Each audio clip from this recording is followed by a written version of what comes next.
Chris. Heath. Congratulations on another year of video game playing. Certainly has been. We could have built bridges and solved world hunger, but we decided to do another semester at Tokimeki High School. Some of us maybe more than others. Samantha's here as well. Hi, guys. For our last recording in all of 2024. But her first year in review. Right.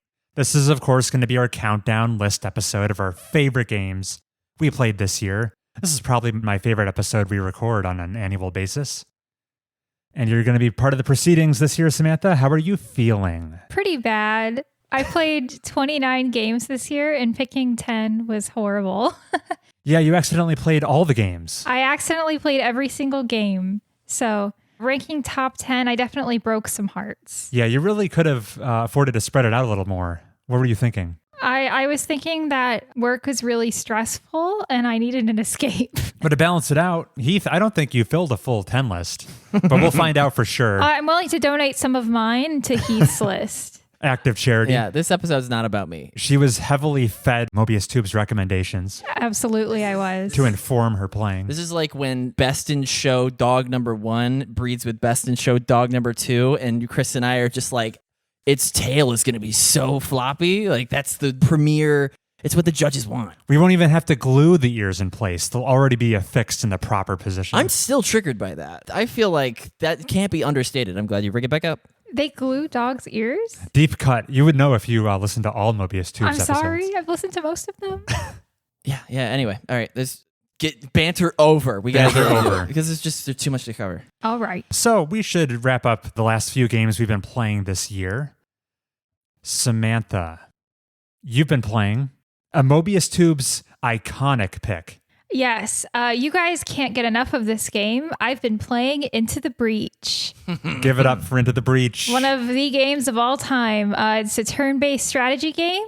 There's 3 of your guys and a perpetually spawning army of Vec, which are like big bug monsters. And it's exactly what my brain likes. You know, it's these tricky situations where you see every turn and you're like, man, there's no way I can survive this, or there's no way all my buildings won't get absolutely obliterated. And then there's like one solution path that makes you have a good outcome. It's a really good game. Chris, I'm sure you're itching to correct me on the exact who developed this game. Oh, I mean, Subset Games made it. One of only 2 games they made. When you first picked it up, because I know you were saving it for a rainy day for a while, because it sounded so far up your alley. Yeah. It was funny to me in the initial hours of you playing Into the Breach. You were like, oh, yeah, this game is exactly what I envisioned it was going to be. Yeah, after listening to you and Heath talk about it on the podcast, I was like, yeah, I'm pretty sure when I play this game, I'm going to like it a lot, and it's going to be good strategy brain time. And then I played it for like a couple hours, and I was like, my expectations precisely met. Mm-hmm. So you start with the Rift Walkers. I do. The vanilla team of mechs you play as you try to protect the city. They definitely had the longest learning curve for me. Every other team I've played since then has had a shorter learning curve, because with the Rift Walkers, I was also like learning how to play the game.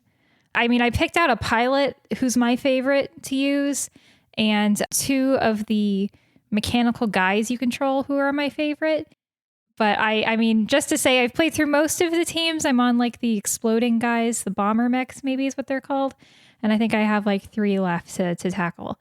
I really like Henry Kwan. His special ability is that he can move through other enemies or other of your robot guys. So his movement isn't like limited by an area being blocked physically. And that basically just shoots his move ability through the roof. Like, somebody can have 8 move, and it's not going to help you if he's like locked into a corner. This guy can just like go through them. So I use him a lot. He's great. The mech guys I've been enjoying the most are the ones that can like swap people around the board. One I've been doing recently, if he stands next to a guy, he can swap that guy with anybody on the board.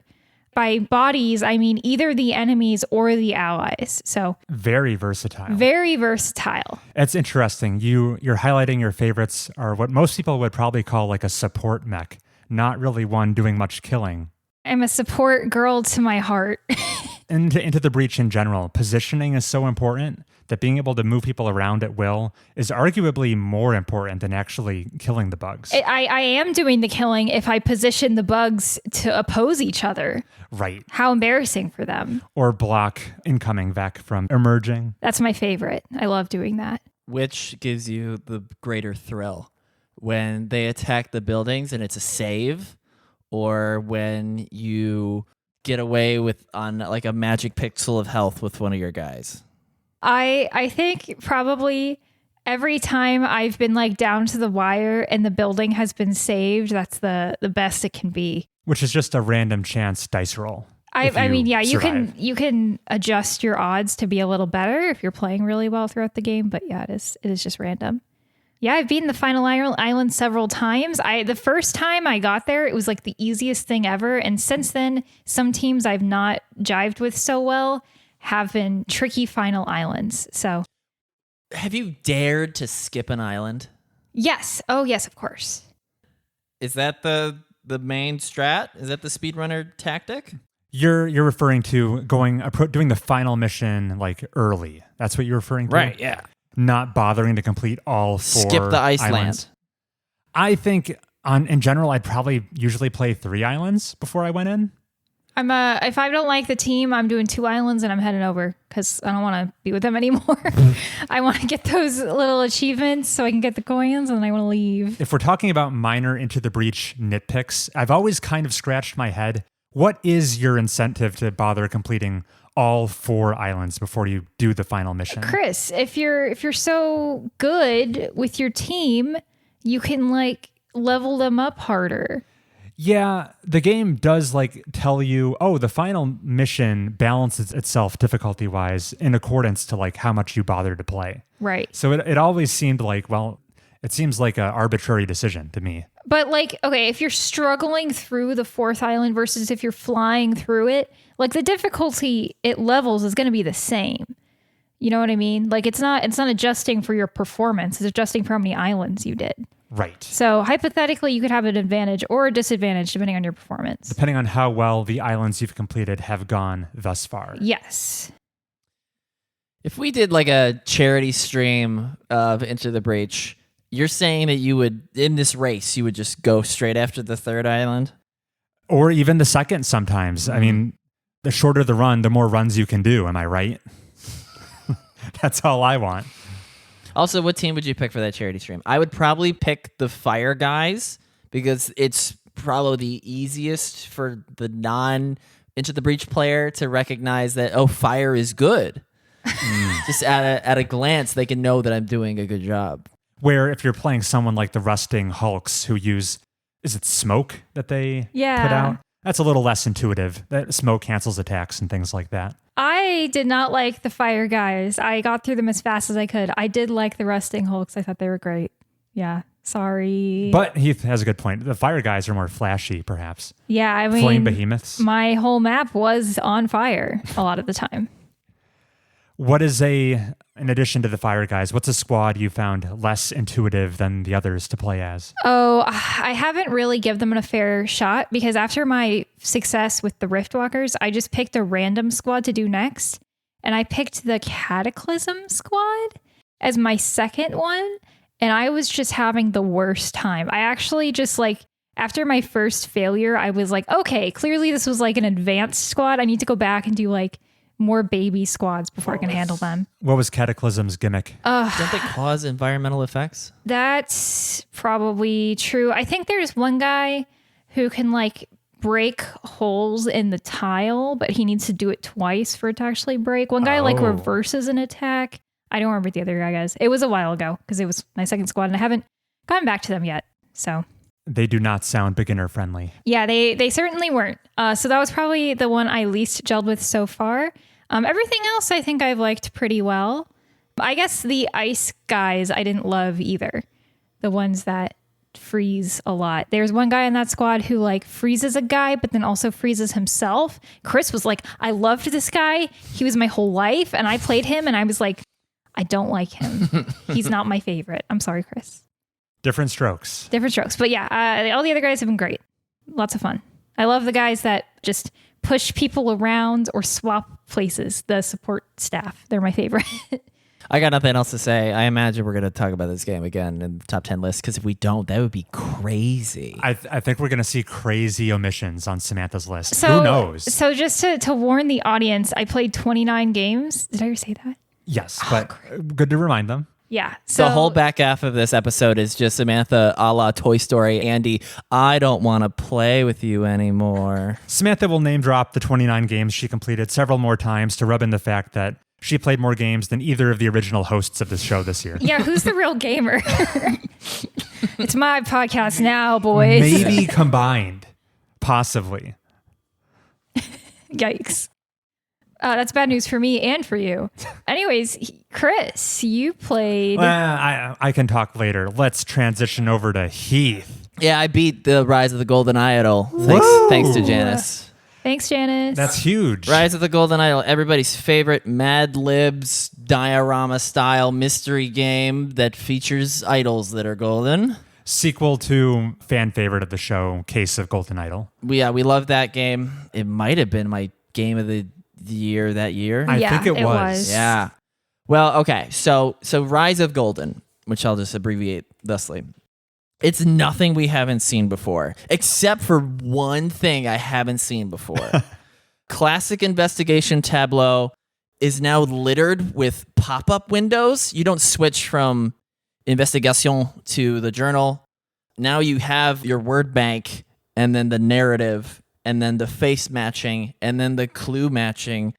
Littered is exactly the right word. You have to absolutely just drag and drop these pop-ups, which is a blessing and a curse if you're like, I forgot what the little sticky note on the computer said. I got to go to this part in the geography that is the level itself. And then I can just vomit all my evidence onto it and then solve it. Are you saying this game might like especially benefit from the fact that I have an ultra-wide monitor?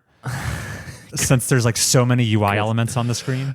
Depending on how they scale that, it remains to be determined. Although, just you're looking for any excuse to mention my ultra-wide monitor. It's so wide. Okay. Yeah, play this on your extra wide monitor and then play it with wearing headphones like I did that one time.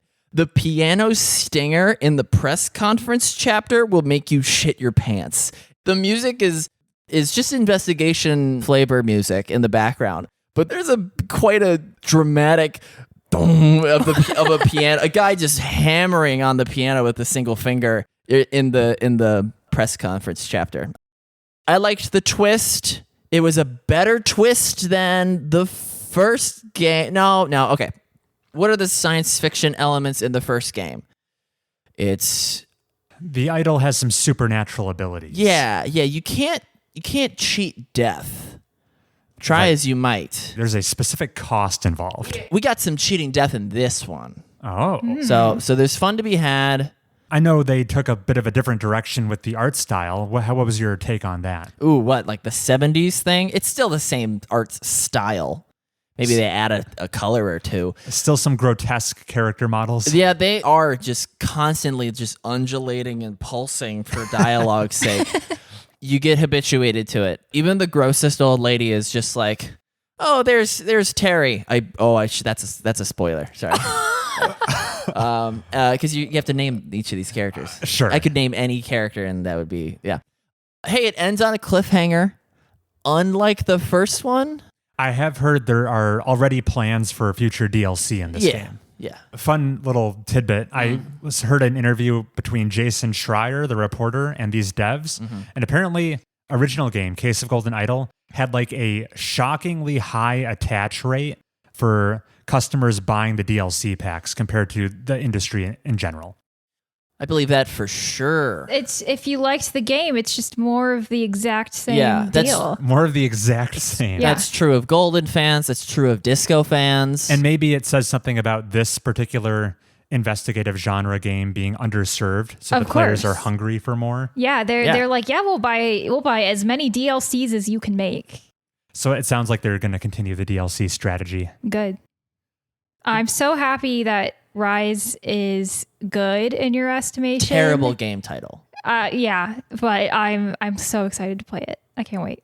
How would you comment on the overall complexity of the cases compared to the first game? I did use a couple of hints, and the way that the hints work in this one, I think last time you had to do just another Mad Libs matching thing. This one, you just have to breathe deeply for like 5 seconds. It goes through like some meditative breathing with That's funny. with like in and out. And then if you do it for long enough, it's like, okay, which hint did you want?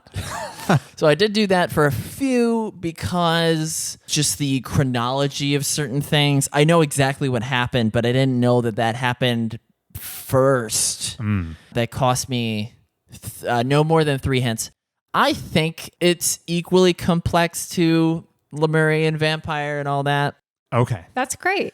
Same amount of, boy, you will be rewarded if you can recall what the symbols on the back of the idol itself mean from previous games. Uh-oh. Oh, jumping off of that point, is there any world in which you tell someone to play this game before the other one? Are they self-contained enough? They are. You can play them out of order. I don't see why you would. It's not like you're in for some better graphics or something. It's the same game. The first level of Case of Golden is 2 guys, a map. The Mad Libs is very baby. As bare bones as it could get. Whereas the first level of Rise of Golden assumes that you're just a little bit better. Sure. I would go as far as to say it's like an intermediate. The Rise of Golden Idol, The skill floor is higher. the on-ramp is steeper. Let's just keep going with these metaphors to see if we can. If your skill was a jug of water. Anyway, That makes sense. I will say nothing more. And my last question for you, Heath, I will is say one thing more. I heard just some general impressions that maybe the cases in the sequel kind of bleed together more. There's like more of a through line. Yes. What would you say about that? Yes, the more bleeding, the better. Oh, I sound like I'm in the pocket of Big Tampon.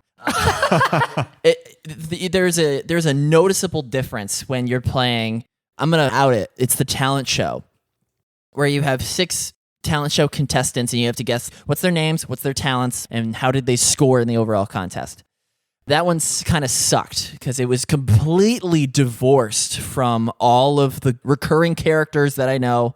Like Oliver Toussaint was nowhere to be found. it seemed like a tangent. But the exact next level to the talent show is the cool thing that I'm beating around the bush saying that I haven't seen before in a Golden game. Okay. That retroactively justified the complete non sequitariousness of the talent show. Interesting. Well, you've got me excited. I definitely want to play it. Which one did you like better? Oh, Case versus Rise? Yeah.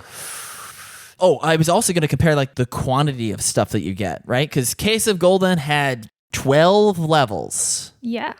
And then if you add all the DLC, it bumps it up to like 18. Rise of Golden had, I think, 18 levels. Whoa, right off the bat. So yeah, you get your money's worth with Rise. Which do I like better? I think it's more. I'm gonna mention him again. I like watching other people play things. So if I watch somebody play Case of Golden, right, the level where like the guy's on fire and like the humorous way in which the bad guys get foiled in the very last level, and then the mystery in the inn with like who murdered that guy. Yeah. Those give me a much more heartwarming feeling if I'm watching somebody play for the first time, as opposed to Rise of Golden lacks enough standout moments to defeat my nostalgia for Case of Golden. So I will say Case of Golden is superior. The first outing. Yeah, I'm a sucker for nostalgia. I think that makes a lot of sense, but it's certainly not a downgrade, the next one. No. Well, I will think say nothing more. it's surely just a matter of time before Samantha and I play it, especially since it's in our shared library. Chris wants to play it together because he noticed that our solve time, me and you, Heath, was shorter on Case of Golden than his was. And he was jealous. And he's like, if you play it with me, my solve time will be shorter. He has to crane his neck on his extra wide monitor to see all the evidence. He's like, oh, there was a smoking gun at the bottom right. It was just in my total periphery. He's going fisheye. Yes, at the time spent swiveling my head around. Huge, bloated experience. Immense shoulder and neck pain. But to do this, we need to have 2 copies of the game. So we're gonna wait to play it. Yeah, maybe next year. All right. I'm in pain. I'll talk about the game I played since we last spoke. A bit of a random one. I played and completed Ratchet and Clank Rift Apart. Woo! This is the 2021, initially a PlayStation 5 exclusive, kind of a tour de force for that console. There was a lot of pomp and circumstance around what the SSD could do with rapidly changing dimensions in this game. It's all about a device that causes various dimensions of the Ratchet and Clank universe to like bleed together and chaos ensues. I played it on PC where it landed a couple years later. Ratchet and Clank is a series that has never been uttered on this show. No, maybe. Probably. They come from Insomniac Games, who I have a lot of affinity for making the Spyro the Dragon platforming games of my youth. And just a quick history lesson. Ratchet and Clank was the series Insomniac moved on to from Spyro. The CEO at the time, he's known to have given this kind of famous interview where he said they had the initial 3 Spyro games they created on the PlayStation 1. They kind of ran out of ideas, though. And the problem was Spyro is a dragon who walks on all 4s. And that means Spyro cannot hold a gun. However, Ratchet the Lombax can hold a gun. And boy, does he. He holds so many different weapons in this game. So let me hop into what I thought of this game. I am not much of a Ratchet and Clank diehard fan. We call ourselves clankers. Yeah. The clankers wouldn't welcome me with open arms because I've only played 2 of these games. And I had an irrationally good time with it. I thoroughly enjoyed myself. I think this game, it's a little bit of the video game equivalent of eating a candy bar. There's not much substance beneath its shiny exterior, and boy, does it taste good when it's going down. But the longer I go with more distance between playing Rift Apart and the present, the faster this game is going to fade from my memory until I eventually never think about it ever again. But when I was in the thick of it, I thoroughly enjoyed this game. They're kind of 3D platforming games, but with a heavy emphasis on cartoony third-person shooting action. Ratchet and Clank is known for their diverse arsenal of wacky weaponry. And probably the best part of the game is accumulating the laundry list of weapons that get pretty creative. One weapon I played a lot with in Rift Apart was almost like a ping pong gun where you shoot at a singular projectile and then you play like a rhythmic tapping minigame where if you keep tapping the trigger at the right part, the projectile you shot will ping pong ball itself around the battlefield, knocking around on different enemies. Unique ideas like that. It's a very inventive weaponry in the game, which makes it pretty fun and innovative. But that being said, it's not like the combat has a long learning curve for you to ride or like a very high skill ceiling. It's very easy breezy, casual stuff. It's not like the environments you're exploring in Ratchet and Clank feel like living, breathing locations for you to discover. No, they feel like segmented video game levels, and you go from one to the next in a very linear progression. And finally, it's not like the story of Ratchet and Clank is going to present any themes or beats that are going to keep you up at night or anything.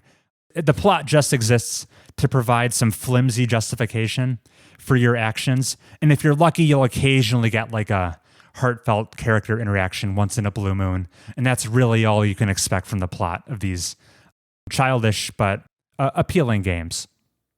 What kept it so engaging for me was the constant drip feed of the new weapons I was explaining. And I think the game has a very satisfying upgrade curve. It's kind of a trope in video games that you have a skill tree of some sort that you unlock as you progress through the game. Every time your character levels up, you get a new little toy to play with on the skill tree. In Ratchet and Clank, each weapon kind of has its skill tree unto itself. There's a fun little mini game where there's a huge hexagonal map full of upgrades for you to unlock, but there will be certain clusters in the hexagons that if you bother to surround the cluster with all the upgrades around the perimeter of the cluster, you'll unlock bonus upgrades. There's a positional element of planning out your upgrades on the hexagonal map that, while I guess it's somewhat shallow, you just want to surround the certain bonuses. It was charming to me. It kept me engaged. Chris, you saw hexagons and thought positional strategy, and it was like you were playing one of your train games. Yeah, I saw hexagons and I thought they were the bestagons, and I couldn't help myself. Yep. Let's talk about Ratchet's girlfriend. How hot is she? Whoa. Isn't it the purple wombat thing? So the gimmick of this game is with the dimension hopping that happens, Ratchet meets his counterpart in a different dimension named Rivet. She's cool. I think I liked her characterization better than Ratchet. They I think they're just platonic friends. Because if they were to introduce a romantic component to the game, she's supposed to be Ratchet from a different world. Seems kind of never stopped me. I don't know. It seems like it introduces an incestuous angle that Chris, it doesn't need to. You're saying, oh, that's so weird, but yet that was literally the plot of the Loki TV series that came out. He had a romantic involvement with an alternate universe version of himself. That was a girl. That's a great characterization for such a narcissistic character as Loki. I still thought it was weird. Yeah, they kind of just sidestepped the issue in this game, which I think is probably for the best. Yeah. It's a game for kids, kind of. Right? Right. Yeah. What's interesting is in the lore of Ratchet and Clank, Ratchet is supposed to be the last Lombax, the last of his kind. So the fact that he met another one finally was kind of cool. Felt like it meant a lot to both of them to meet another member of their species. And as I'm wrapping down, I'll just say, since I'm playing this game on PC, right, I don't even own a PlayStation 5. But I did happen to recently purchase during a Black Friday deal a DualSense controller, which is the controller that ships with PlayStation consoles these days. And this is my first hands-on experience with one, which is probably going to sound like a very mundane experience to most video game fans in the year 2024 who've already played a PlayStation 5. But to me, this was a novel experience. The DualSense is known for its more nuanced haptics, like how it can rumble. But the biggest departure for me playing this game, Ratchet and Clank, was I got to try the adaptive triggers. Do you know about this, Heath? Tell me about it. There's 2 trigger buttons on a controller on the DualSense, and Sony introduced a new feature. It sounds awfully gimmicky, where the triggers can resist you. At certain increments of pulling it down, it can add a lot of extra pressure required for you to actually push through to bring it down all the way. Not many games bother to implement that very deeply. Mostly Sony first-party games, of which Ratchet and Clank would be one. So they did take advantage of that new feature. And it added one extra dimension to the gameplay, which was, I already mentioned the large number of weapons you can shoot in this game, but all of them had basically alternate firing modes, where if you pulled the trigger down halfway, it shoots in one kind of way, and if you pulled it down all the way, it introduces an alternate firing pattern, which is cool. It gives you a whole different option in combat. The neat thing about the adaptive triggers was it could very intentionally stop you at the halfway point. There's no being kind of judging it yourself. No, it stopped me halfway. And if I wanted to do the secondary firing mode, I would have to push through it.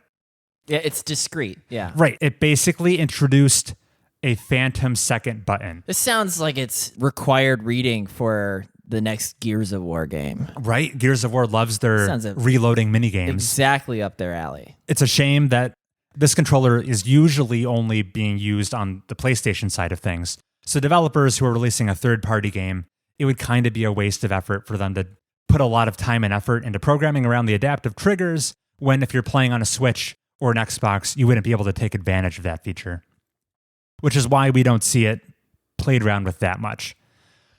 But I thought it was a neat little seasoning on the experience that I have never seen before.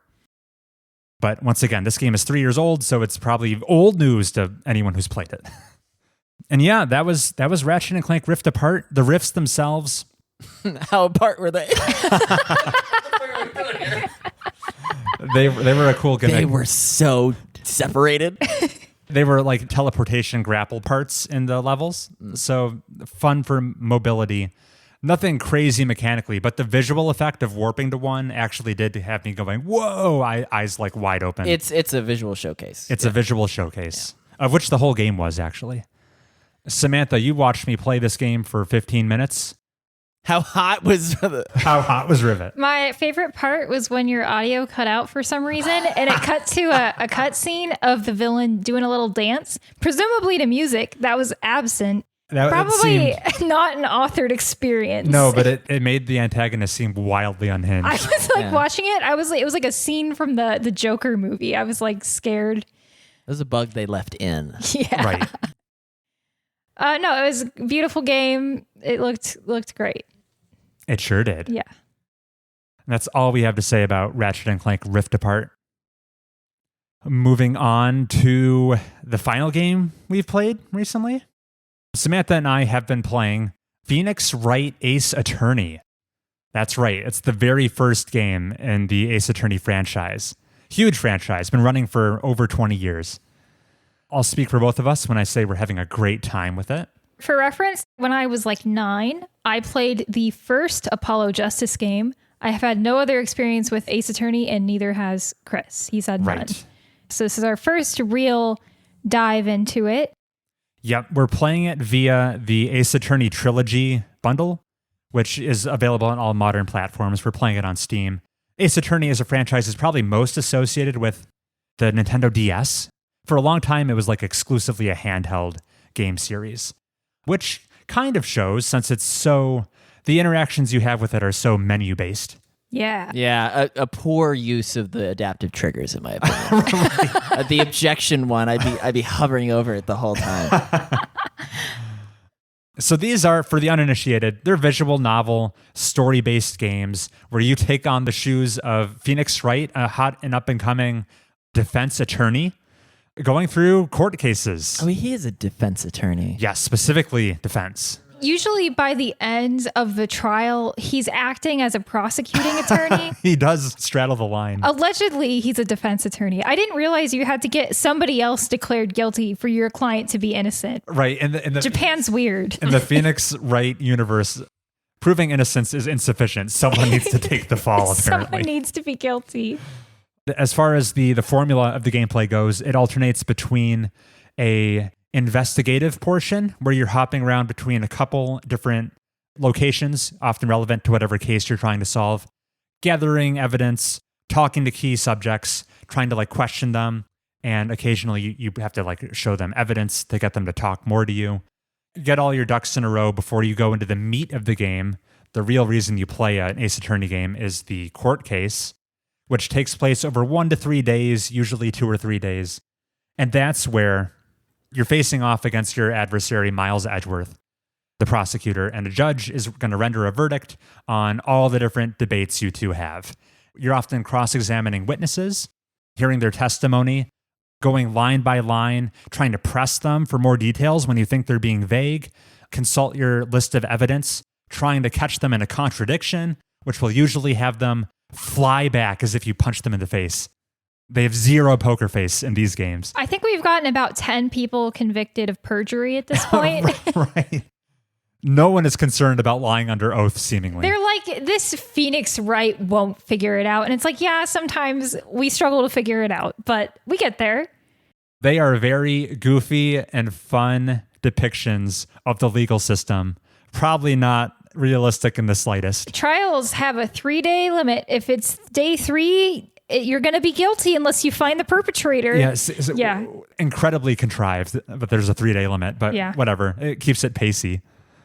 We're having a great time with it. There's like a colorful cast of characters. Yeah. Each case. Obviously, best character is Miles Edgeworth. Chris is going to be like, objection. But watching his character arc has been the most entertaining for me. I love how big they look when they yell objection and then pound the desk. The low camera angle does a lot of heavy lifting. All the men in this series are the biggest man I've ever seen, excluding those at the table, just to cover my bases. Playing these games, it is like so transparently obvious to me that a game series Samantha and I love, Danganronpa, was clearly heavily influenced by Phoenix Wright. Yeah. Oh, of course it was.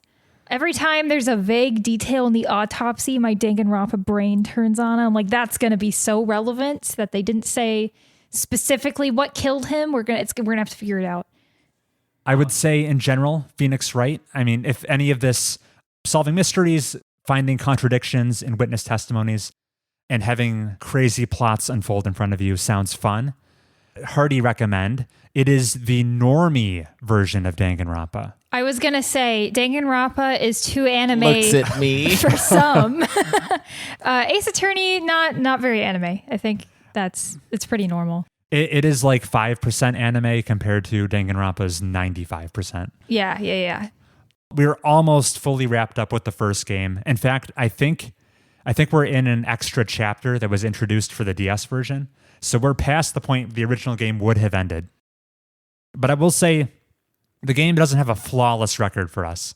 I was about to ask, is there any save scumming happening? Oh, Chris loves... if we lose a single pip of health, he's like, I can't believe this, and we'll reload the game. So when you... Because this game just kind of plays itself. It's pretty light on the interaction.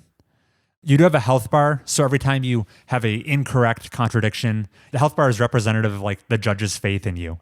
We have not seen what happens if the health bar is completely depleted. Speak for yourself, Chris. 9-year-old me saw what happened. Do you have to start over? I think it's like you get disbarred. You get a game over screen, your client is guilty, and then like it reboots you to like the last checkpoint or whatever. Oh, okay. So not too big of a deal. I mean, no, but you feel bad. You feel stupid. Yeah. I will say the black eyes the game has for me so far, and this is not a common occurrence for me. This is pretty unheard of. During the investigation portion of the game, on multiple occasions, I found myself falling asleep. I am drifting off while we're trying to gather the evidence. So here's what my bone to pick with the investigation scenes, which is why it makes us so sleepy. Instead of it being like, oh, here's a couple threads to pull at, go pull at them all and regroup, and then you can go to the trial. You need to pull at the threads in a very specific order. Otherwise, people will just not be there for you to talk to. The evidence will just not show up. Even if you're like, I know this to be true, I just need to talk to this person. Edgeworth won't show up in his office until you've investigated every single handprint. It's like, okay, that makes no sense. Yeah, today, Miles Edgeworth's availability was dependent on us witnessing a fingerprint on a locker somewhere.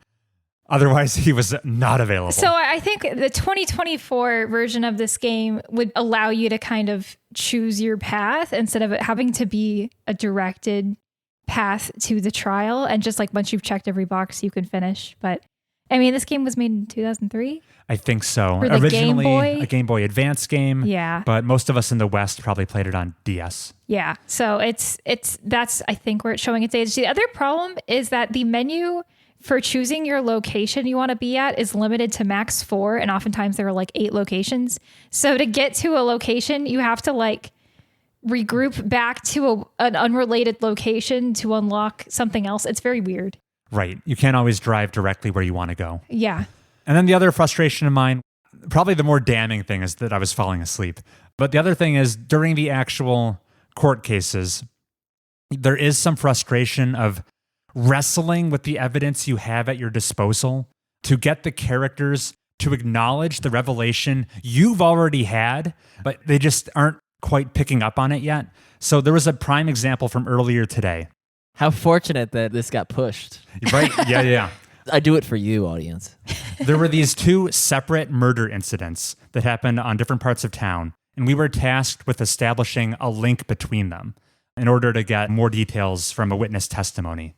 There was like literally a line in the testimony where he's like, well, it's a shame these are unrelated because I'm going to keep my lips sealed. And we were like, okay, we'll contradict him with all the evidence we have that says they're so related, buddy. Sit back down. We had a piece of evidence which was a knife that was literally seen at both locations. And we're like, okay, we've got him in a contradiction. Hit him with that. That's not what you needed to do. That's not what you needed to do. You needed to press him on that statement. Pressing someone doesn't like risk your health. It's just like, I want more details about that thing you just said.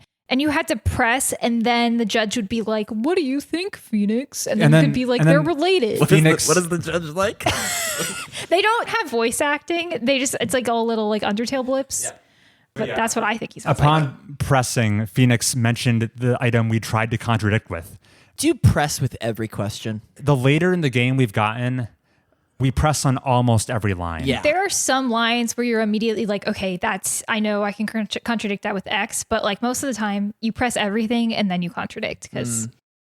So I guess my complaint is at times it seems like there should be two valid solutions to get the outcome you want, but the game arbitrarily decides one is wrong and one is right. There has yet to be a detective style game. Sorry, not detective style. What the heck is Mark Brown call them? Not deduction. Investigative? Yeah, the investigative ones. There's yet to be like that style of game that doesn't have those pitfalls. Yeah. L.A. Noire had it. Danganronpa had it. Everybody has it. Yeah. The Achilles heel of the genre. Never been done. It's probably extremely difficult to like program a game that allows for the user to like contradict in multiple ways. So I can see why it's the case, but it is frustrating, especially what we had this morning. Right.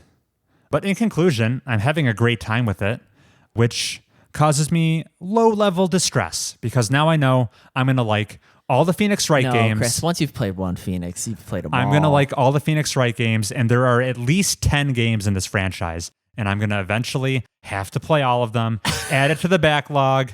I'm in the Phoenix Wright mines for the next 5 years, probably. Shout out to my brother for getting us the Apollo Justice collection and the Miles Edgeworth collection, that's what it's called, the other one. And we get to play those now. Hooray. We're excited. I can't wait to be done with Phoenix Wright the same year I finish my Yakuza backlog. Okay, which Phoenix Wright released the latest that wasn't a hard and fast remaster? The Miles Edgeworth Investigative Collection? I think those were earlier than I initially realized. Oh. The most recent fresh new release might be one of the games called Great Ace Attorney Chronicles, which follows Phoenix's ancestor. Oh, they pulled that Yakuza. They go back in time. Yeah. The opposite of the trajectory of the Case of Golden Idol franchise. Which went forward, yeah. I know a minimal amount about where the Phoenix Wright group of characters end up, and I see why they had to go back in time. Oh. Because I think they sort of like they're great at writing these cases. Like I feel like the cases themselves, the writing quality never deteriorates. I feel like the through line plot, maybe they needed to rein it in a little bit more than they did. They just had to up the ante every game, and it kind of got out of control, from what I understand. So I guess we'll find out ourselves in like 6 years. Can't wait. Can't wait. And I guess you, dear listener, will find out which games made it on to our top 10 lists right after this break. See you then.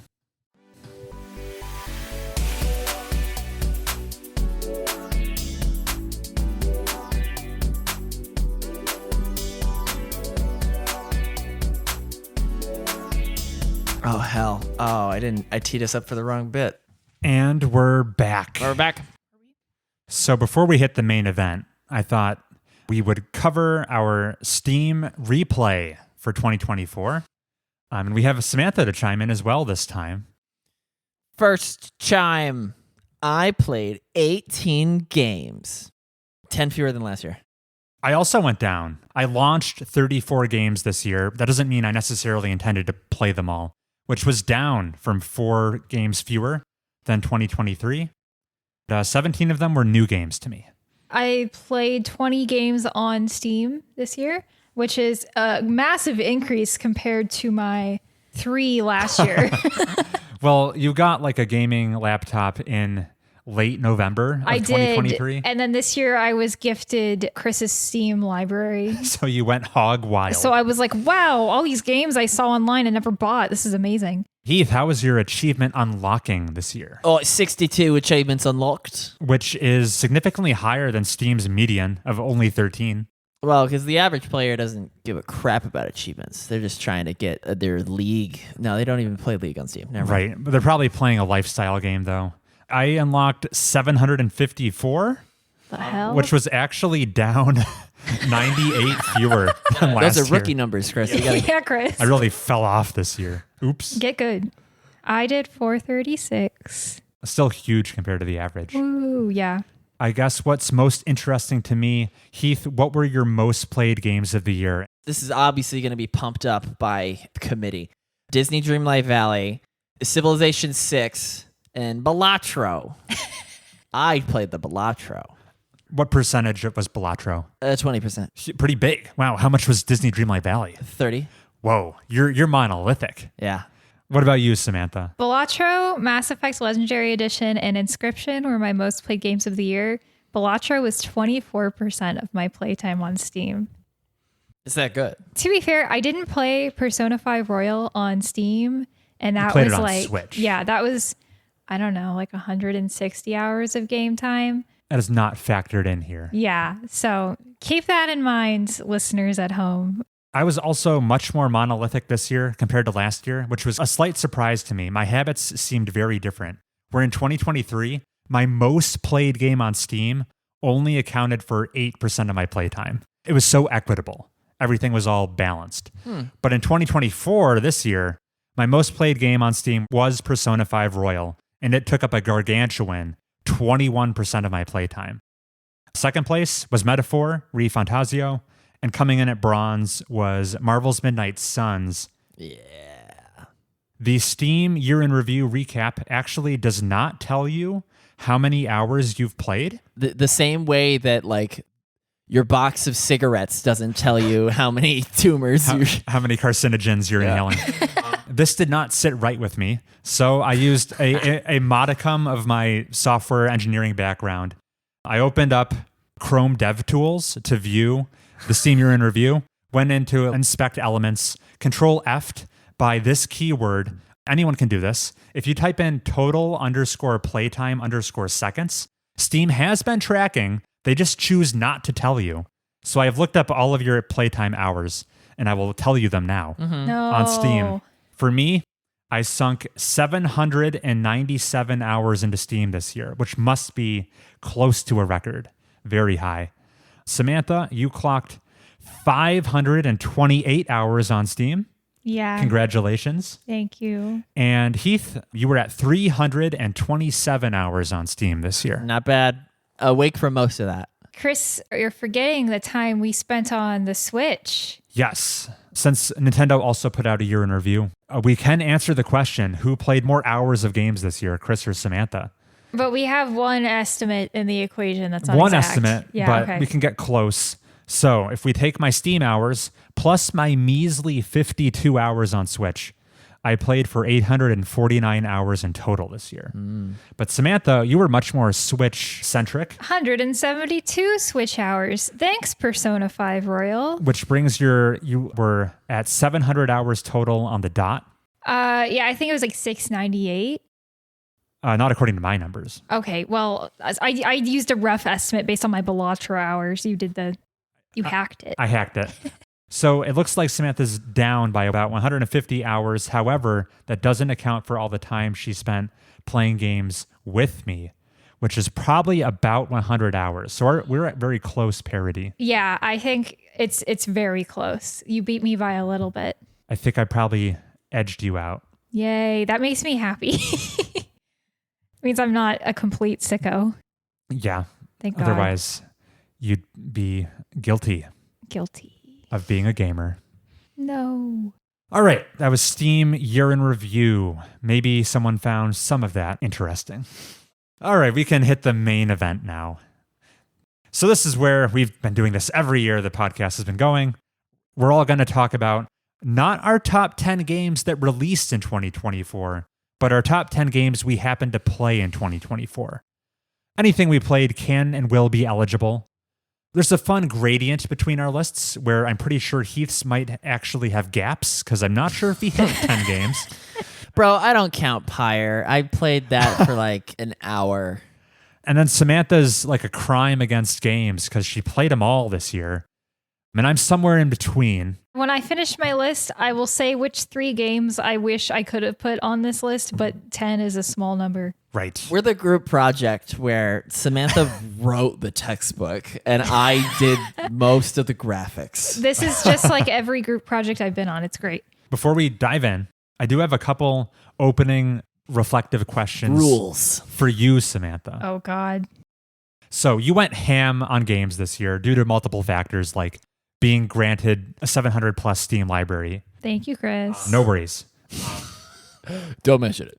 I guess Please mention it. my question for you is, you were clearly a gamer before, but I think it's fair to say you played more different games this year than probably the past 20. How old I am years. Okay, you may have played more games this year than the rest of your life combined. Perhaps. Oh, you mean like summed over every year of my life? Probably not, but like any other year in my life. This year on the scatter plot graph is a huge outlier. Yes. I guess my question for you, Do you miss the blue pill?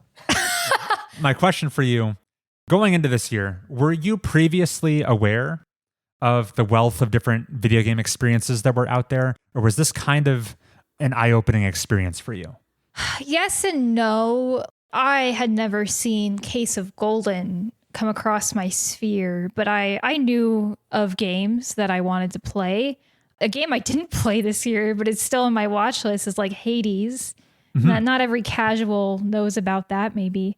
The problem was my student life does not provide a lot of extra income. It was a matter of access. And I was like, I need to save my money. And then Chris gave me free games. So that no longer was a barrier to entry. The floodgates were open. Yeah. And I had optimized my computer for my schoolwork and not my gaming life. And then my computer broke apart. So I got a new one. And I was like, you know what? I'm almost done with school. I'm going to get a cool gaming computer so I can play Mass Effect. And it was great. I loved it. Excellent. After this year, did your perception of the medium of video games change at all? Yeah, I think I guess if you had asked me what video games were before, I guess getting into Mobius Tubes and playing all these games this year, I would have leaned harder into like explaining more about first-person shooters and massive multiplayer online games and more like online multiplayer games just like in general. And now I can be like, there's a game for everybody. I hate being online. I don't want to interact with some stranger when I'm playing a game. And there are so many games you can play. And you don't even have to pick up a gun if you don't want to. It made you more reticent to play multiplayer games? Oh, no. If I was describing it to someone, I would have previously been like, well, if you're not into the multiplayer scene, there's slim pickings. And now I'm like, no, there's loads of stuff you could do. I see. Yeah. Before it had just been like, well, get a Switch because Nintendo's your only bet. And now I'm like, you can buy a computer. Your awareness is a little more expanded. Yeah.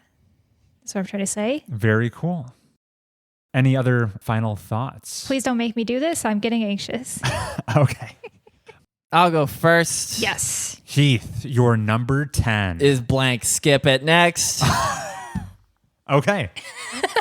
I was really interested to see where you would structure the blanks and how many there would be. I have no dumpster divers. Okay. You can stand by your picks. Yeah.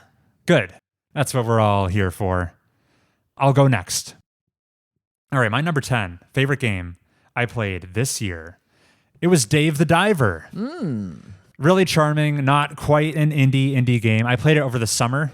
Impeccable summer vibes playing that game because you're running a sushi shop in a tropical paradise, playing as the titular Dave as you dive underwater, try to scavenge up enough fish to create sushi for the nighttime clients, and then you run the light business simulator at night where you're trying to make sure there are enough portions to adequately feed everyone who comes in without needing to throw a lot of food away at the end of the night, which would be a waste of your resources, and trying to make sure you're selecting the most desirable dishes so that patrons give you juicy tips, as juicy as the seafood you're serving them. I don't have the utmost respect for this style of game where it's very treadmill. It tricks your brain as you play more and more. It gets automated. You don't have to manually fish for everything in the end game. You have a fish breeding nursery and they just pop out fish automatically. Or the fact you're slowly, incrementally upgrading your recipes so that they sell for more and more. There's a very tried and tested and, dare I say, mundane progression curve that you've seen it a million times before, but Dave the Diver executed on it so well and was so charming with the lavish pixelated cutscenes it bothers to present you with, or the robust. It's so mechanically deeper than you'd expect it to be. It keeps throwing new systems at you at a constant clip over its lengthy runtime that you avoid the pitfalls of boredom or repetitiveness. It was so well executed, even though the style of game isn't necessarily one I hold up in the highest regard. Dave the Diver, it was just a very engaging time for me, and I had a great time. Did you end up seeing all those cinematic chef animations? Oh, so many of them. My favorite was when Bancho, the head chef, would like crank up his tunes on his MP3 player and would like do a DJ mix of all the sushi stuff. Mine too. Yeah. That was my number 10. All right, Chris, hold on to your socks. I'm rubbing my hands together. My number 10 was Paper Mario and the Thousand-Year Door. Get out of town. Yeah. You're the Paper Mario girl. Well, that's why it made it onto the list. Yeah. I loved this game. I am the Paper Mario girl. I never played Thousand-Year Door on its GameCube days. So it was a great first experience with the game. Definitely nostalgic for me. I think the combat was really fun and interesting. It never got tiring or boring. And I say that as someone who did the 100 Trials pit, which is just straight combat for like 3 hours. That's grueling. I only made it to floor 50. It was grueling, and the end boss fight almost killed me, like me, the person, not just Mario. I quite liked it. It was extremely charming. I just think the game as a whole didn't really have any rough parts. It was just like a smooth, fun ride. That being said, it's number 10 because it wasn't exactly like the most inventive game I've ever played. It wasn't throwing too much new at me, except maybe I liked the buddy mechanics for the combat, how each of your partners had special abilities, and leveling them up was kind of fun and cool. You'd unlock new stuff. Yeah, just a great game. I loved it. So I predicted Samantha's list. I had Paper Mario up as her number 2 game of the year. Wow. And I had Dave the Diver. Chris is number 9, so I'm winning so far. So you're winning. Yeah. All right, Heath. Hey, who predicts what Heath's number 9 is going to be? I bet you can guess. Blank. Oh, the double blank. Double blank. Crash Team Racing and Browser is going to be like number 5. Don't spoil the list. Chris, what was your number 9? Moving on to number 9, for me, was Paper Mario and the Thousand-Year Door. You should have said something. I would have stopped talking. Yeah, I'm just such a big fan. I definitely rated it higher than Samantha. Paper Mario and I go way back. The true fan. The true fan here. Chris isn't living through the night. No, I liked it for many of the reasons Samantha said. I guess maybe what most impressed me about this accessible JRPG is how the game was segmented into chapters, and each chapter had such a unique identity to it. Tonally, doing Glitzville, you're in an arena rumble, rising through the ranks as an up-and-coming wrestler, to a spooky chapter, to a mystery on a train. It completely mixed it up. It prevented the game from becoming stale. But not only tonally, but structurally, the chapters were different, where some were light on combat. Others, almost nothing but combat as you play through that Glitzville tournament arc. But no, it was charming. The writing was much sharper than you'd expect from a Mario game. This was news to me, having this been the only Paper Mario game I've played. And the characters were pretty memorable. So, number 9, it was a journey I won't soon forget. Yay. I'm so happy to hear that. Okay, my number 9, you've heard about it already because it was Into the Breach. Oh, I think I nailed it. Great game. I will say less because I've already talked about it, but yeah, what a great, fun strategy game. When do you foresee yourself putting Into the Breach down? When I unlock every last achievement. Okay. And then I play the Secret Squad, which we all know who's on that team one time. So you're going to shoot to 100% that game. You did. Who's on that team? It's Oh yeah, right? yeah, just cut that part. I'll bleep it. Who knows what you just said? Yeah, there we go. Hey, I have a game. Moving Whoa. on to Heath's number 8. Number 8 was Slay the Princess. Oh, yeah. As far as visual novels go, this one was definitely visual. To me, it doesn't hold a candle to what's Edith Finch or Going Home, but it was a nice, the repetitious nature of it gave me a little bit of that crumb of intrigue that Undertale gives me. And then, what's more to say about Slay the Spire? Slay the Princess? Slay the Princess. See, See, there you go. Number 8. Number 8. I will not linger on it because we've heard about it this episode. I actually slotted Ratchet and Clank Rift Apart as my number 8 game of this year. This could be a symptom of recency bias. Once again, I said the enjoyment of this game in my memory, it might have a short half-life. It could be rapidly decaying. But as I was playing it, I had such an enjoyable time. I failed to mention the game compelled me to 100% it. I did get every achievement. I thoroughly explored every level, did every side quest. I just couldn't put it down. It was so compelling while my hands were on the controller. Not only because the haptics were giving me a massage. No, it was such a polished, high production value, enjoyable time. And that's all I'll say about Ratchet and Clank Rift Apart. Wow. My number 8. All right, Chris. My number 8 was the Mobius Tube's beloved Outer Wilds. Interesting. That hurt me a little bit. Interesting. I couldn't put it any higher. I'm sorry, guys. Heath, I left so many things off the list. Be glad it's here. All right. What a fun sci-fi exploration adventure game. There's nothing else like it. First time you pilot your spaceship off Timber Hearth, you know you're in for a unique, exciting adventure. As frustrating as it was at some points, it definitely was worth it to pursue it to the end. I loved the DLC, except the part where the stupid guys kept getting me. But the DLC was such a great time. What a great accomplishment by Mobius Digital. My question for you is the DLC for Outer Wilds, Echoes of the Eye. If that had not been included, would we see this on the top 10 list?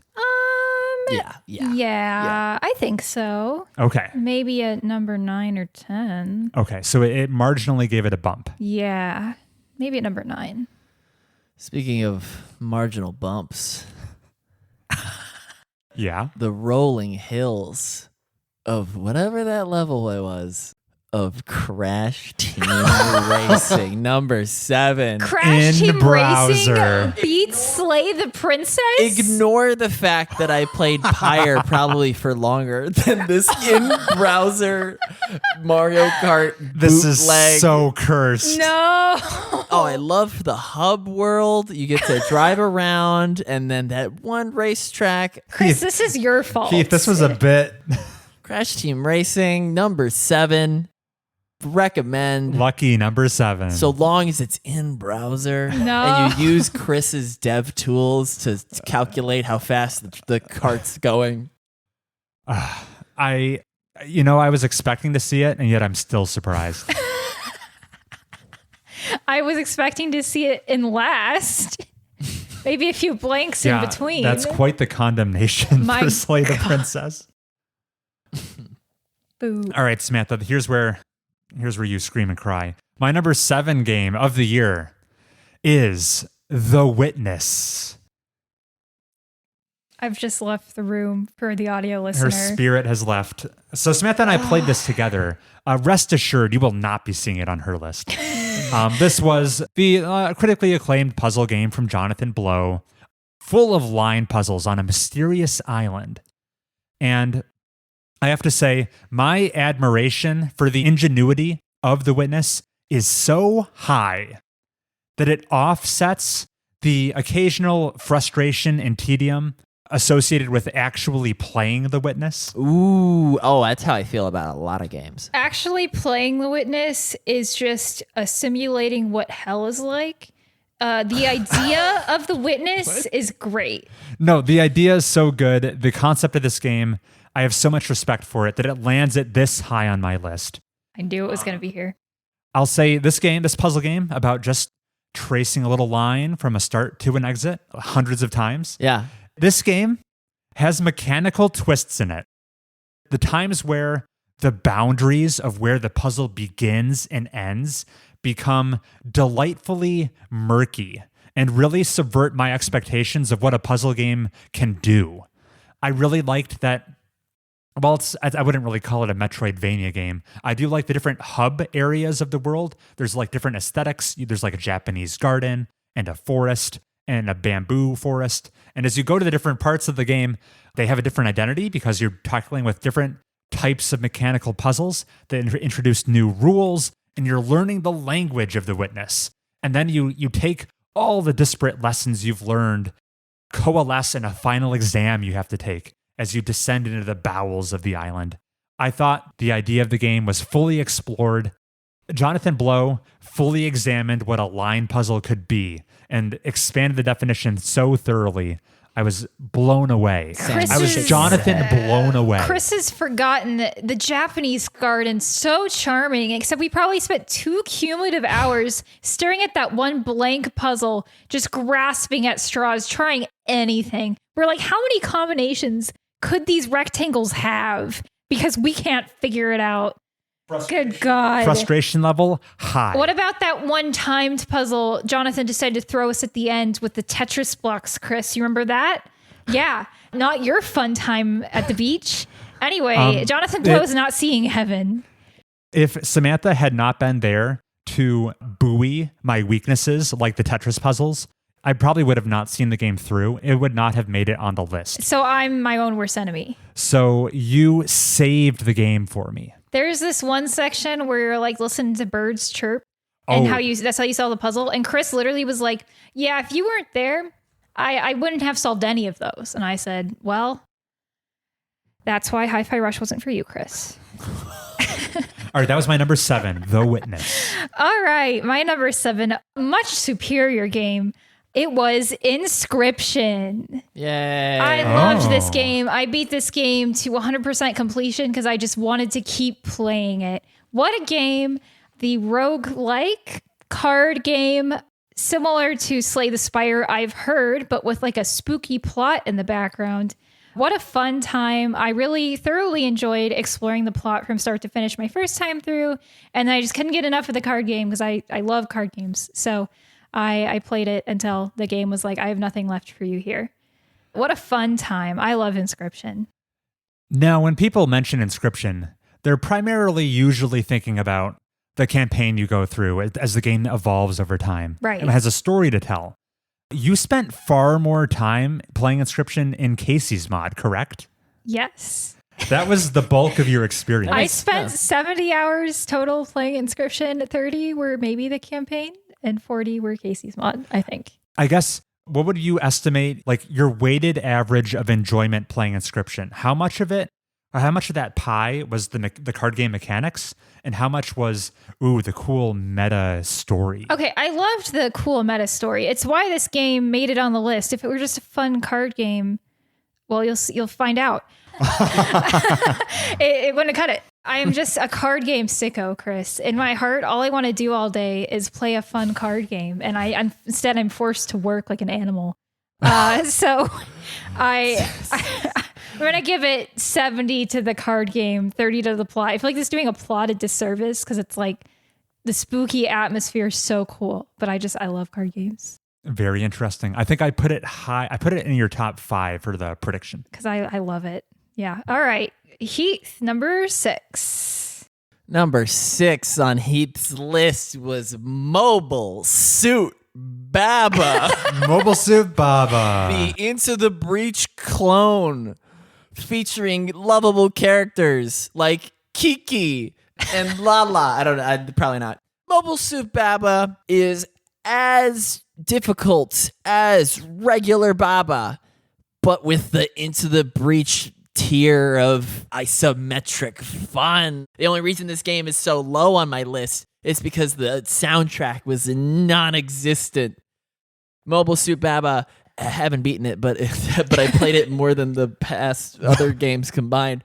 So that's number 6. As someone who played Baba Is You this year, I would say I've played the game to its entirety for me, even though I did not beat it because it's impossible to beat. Is Mobile Suit the same way, where it's just Mobile Suit is not the same way. Okay. It's actually much easier than Baba. okay.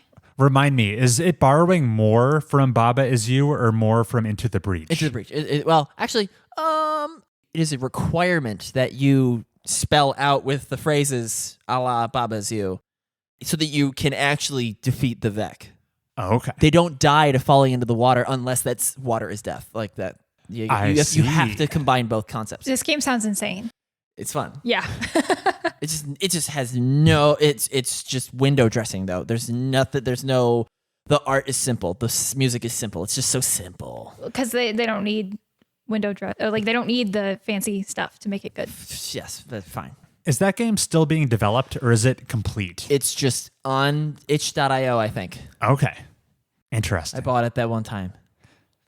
And if memory serves, I think it was the first game you talked about this year. Probably. Which brings me to my number 6. The first game I talked about this year, actually. Returnal? My number 6 game of 2024 is actually Marvel's Midnight Suns. Ended up lower than I expected it when I initially played it. I recall that on the big Mobius Tubes episode 100 special, Heath and I collectively ranked it the number 12 best video game of all time. And Heath had a comment along the lines of, hey, is this placement of Midnight Suns going to age like milk? Is this some heavy recency bias going on right now? And coming back at the end of the year, I'm going to confidently say, yeah, that did age like milk. I don't think Midnight Suns is anywhere near the number 12 best game of all time. You played 5 games just this year. Just this year. That I beat would it. prefer.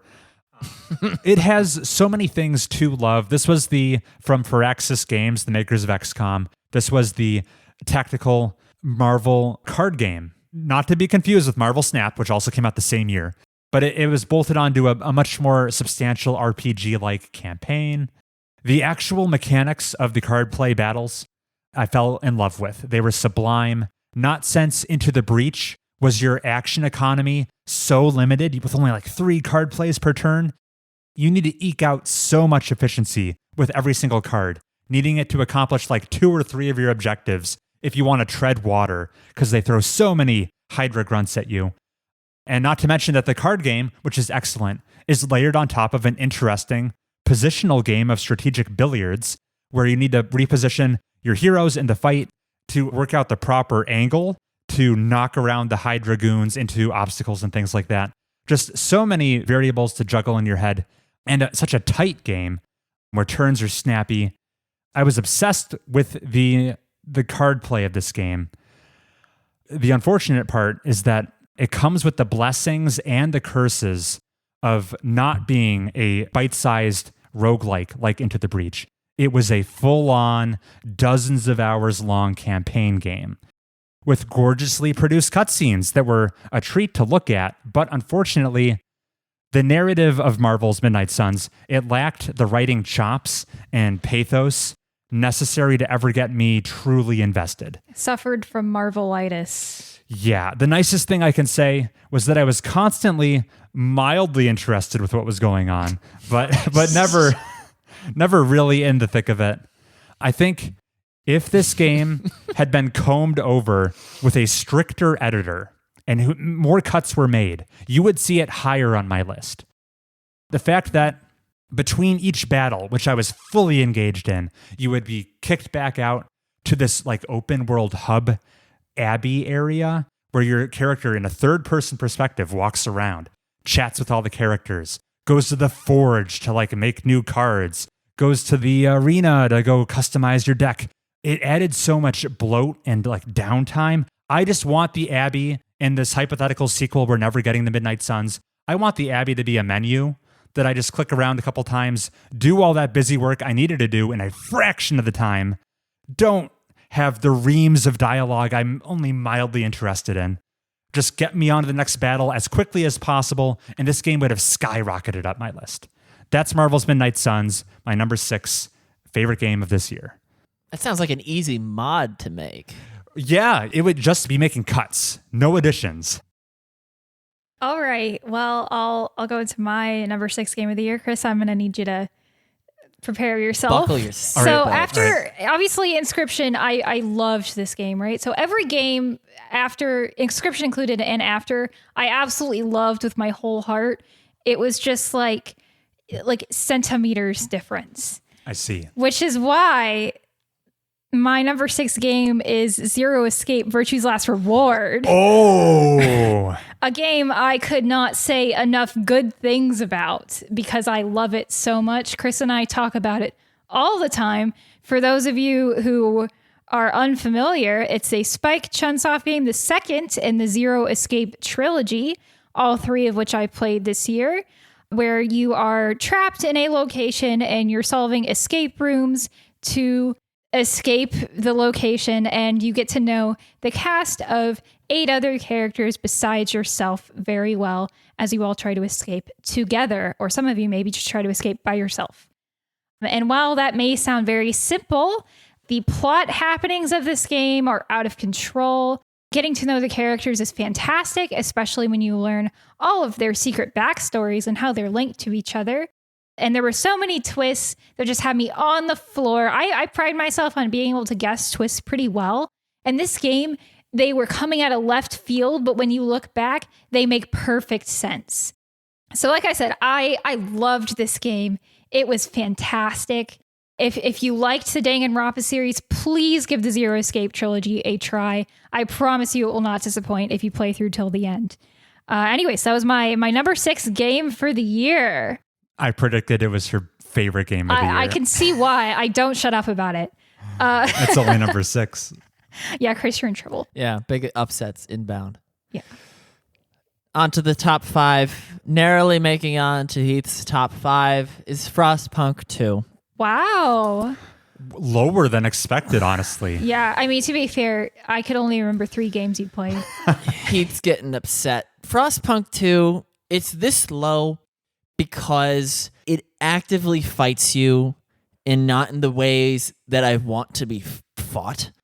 The UI changes. I much preferred tableau on the right describing the building that's highlighted and then the polar circle grid of your map on the left. In Frostpunk 2, you're a much more omniscient eye in the sky, and so the little UI describing the building you've clicked upon, it pops up above the building itself. But God forbid you're angled in such a way that all the other buildings of interest are behind the pop-up. You either need to sweep God's eyes around so you can click on that medical depot.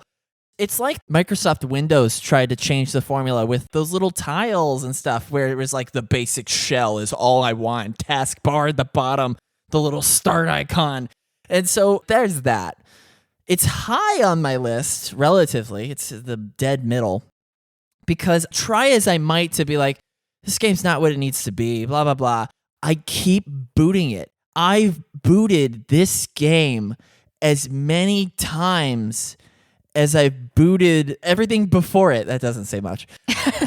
Because the cheese in the mousetrap that is survival strategy is enough that if I restart right now, I can much more readily get my coal what it needs to be, so I never have to run out of energy to run my farms.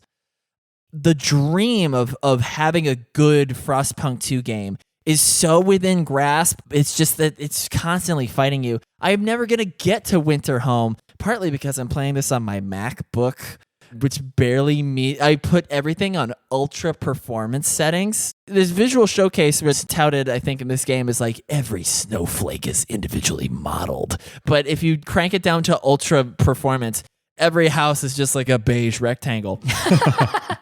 And even that struggles. So I'm never going to complete the game until I get a hardy enough piece of machinery. But I equally might not get to the end of the game because if I make it easy enough, I can get the dopamine input-output that I had with the first iteration of this game. And then I can properly enjoy the political intrigue, the different factions, the fun race abilities that each of them have. Frostpunk 2, it's number 5. Strategy game of the year, number 5 on Heath's game list. Mid. Damn. Edged out that Crash Team Racing in browser, though. Just barely. Just barely. Chris, number 5. Chris, number 5. For me, this is where I put 1000 Times Resist. Ooh. Probably the most underplayed and underrated game on my list. It flew under the radar this year, completely snubbed at the Game Awards. It's difficult to talk at it at length due to it primarily just being a plot-centric game. This is the bonkers sci-fi plot indie game that also touches on many real-world issues and very personal, touching stories. As far as interactivity goes, you just kind of walk around with chat with people.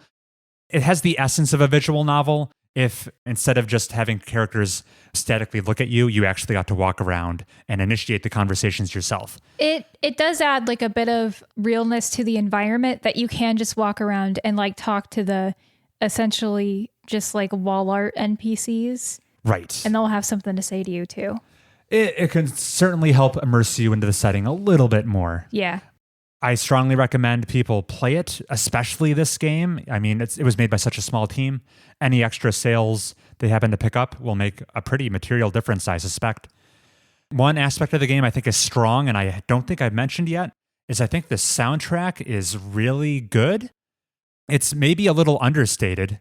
It's certainly not in your face, but the muted soundtrack in the game is so beautiful and melancholy.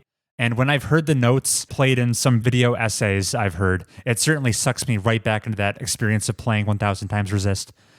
How I binged it over just a couple days, and it put me in such a reflective headspace on thinking about all sorts of life's biggest issues and problems in society and what can be done about them.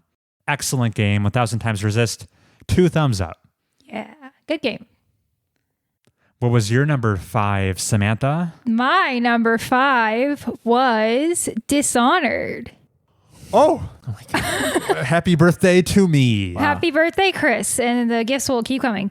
This is, oh my God, what year was this made? 2012. 2012. The 2012 stealth game. The plot is whale oil. It doesn't matter.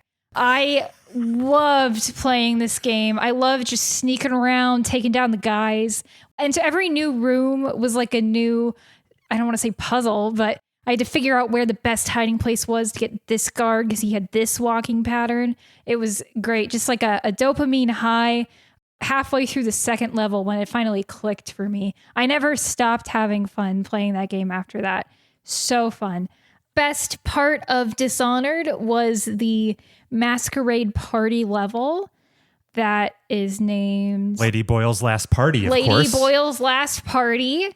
What a great time. I could wax on about it. The plot is so forgettable. Emily is her name. Emily Caldwell. Anton Corvo. Oh. Anton Corvo is the other name I remember. Everyone else, I was like, yeah, they're probably evil and irrelevant. And I just ignored them. And I was happy when they gave me missions so I could go actually play the game. Sideline Samuel. Rip him. Samuel, my boatman. He shares your same name almost. Am I Samuel? Almost. Almost. Chris wishes. Christina over there. I think that's all I have to say about Dishonored, but it was such a fun time. Huh. I guess you didn't adequately communicate to me how arcane pilled you are. I didn't even put it on my prediction list of what you ranked. Yeah, that's why I was laughing so hard when I was reading it. Interesting. Well, happy birthday to me. I love it. Merry Christmas. What number are we on? 4. Number 4. Okay, 4 was Rise of Golden Idol. Whoa. Yeah, it's hot. Man, Dang. what else did Heath play this year? Case of Golden was your number 1 in previous years. It was, and maybe the sequel was not iterative enough to achieve its predecessor's ranking. Okay. Yeah, good stuff. Okay. Recommend Rise of Golden Idol. Never would have guessed this beat Frostpunk 2 prior to this year, but here we are. Ooh, yeah, this is the dark timeline. Heath's in the trenches. My number 4. I won't linger on this one for too long, since I suspect we're going to see it pretty soon. My number 4 favorite game of this year was Balatro. Ooh. Everyone's favorite deck of cards, poker-based roguelike game. You don't often see this style of game nominated at the Game Awards, especially for Game of the Year. But in this particular case, I can see why. It was so strong. So hard to put down. It's doing everything I like about roguelikes in general. Balatro is doing it. It's a wonderful blend of pushing your luck to try to get the proper hand you're gunning for, combing for synergies between the jokers, constant risk management decisions that never grow old. As you play more Balatro, deeper strategies unveil themselves before you. and you can start playing the higher difficulties or trying the challenge runs. There's just a well of content to investigate. What is maybe most impressive to me about Balatro specifically, where it differs from other roguelikes, is that I'm just so impressed that it took modern game design tenets and just applied them to a simple old regular deck of cards. Why hadn't someone thought of that before? That goes a long way to giving it such broad appeal. I hope it gets Trojan horsed into a bunch of non-gamers' hands who say, oh, I know kings, queens, jacks, I can play this game. And then it gets its hooks into them, and they go down the rabbit hole of what modern video games can be. I like Balatro very much. It's going to be an evergreen title for me. I don't think I'll ever uninstall it from my laptop or my computer. It's great, and I can't wait to hear that it hopefully comes on someone else's list. That's it. We're all looking at Heath. I played a lot of Balatro this year, and I agree with everything you said. Great game. My number 4 is Transistor. Transistor. How would you describe this game? It is kind of a turn-based. Pseudo turn-based Because you pause time to execute your actions, but then it's like live combat also, with the sword that talks and the character player Red who doesn't, because her voice has been stolen by the evil corporate society. I really liked the combat in this game. I've never played anything like it. Figuring out the synergies with your upgrades and abilities was really fun. I think my favorite part of this game might have been the beach segment, where it's like you essentially pause time from the main game to go do these challenges the game has like made for you. And completing some of those is my favorite, especially the ones where they're like, okay, here's your powers, find a setup that works for you and beat these guys. It was really cool to like see what synergies I hadn't ever thought to try because I had gotten so locked into the ones I liked.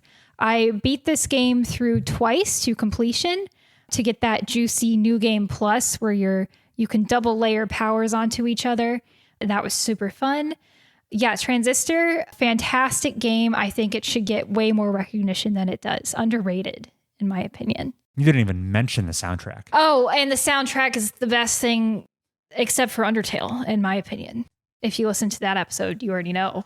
Heath, you had an inquisitive look on your face. I was like, did I unlock New Game Plus? Did I? Because I unlocked the thing where you can make the enemies stronger. Right. With the red thing. New Game Plus is like, okay, you have bounce as one of your abilities. I do have bounce, When you play the game again, you get a second bounce, so you can bounce your bounce. You can put it a little bounced bounce. I can bash my bash? You can bash your bash. Wow. I did not expect to see Transistor this high, but I can hardly be mad. Like I said, Merry Christmas, Chris. And it's my birthday. And it's your birthday. Number 3 on Heath's list. You may have forgotten about it. The Forgotten City. Yes! What? Everyone's favorite 2021 mystery adventure RPG. You play as a character, and then you zip line off that thing in the first part, and then you go very fast. I liked this a lot. What else can I say? The reason it's better than Rise of Golden Idol. Yeah, explain this. It's because it's so different. The dopamine rush you get from solving a Golden Idol puzzle, I'll try to phrase it this way. The mystery in a Golden Idol never quite tops the mystery of Forgotten City.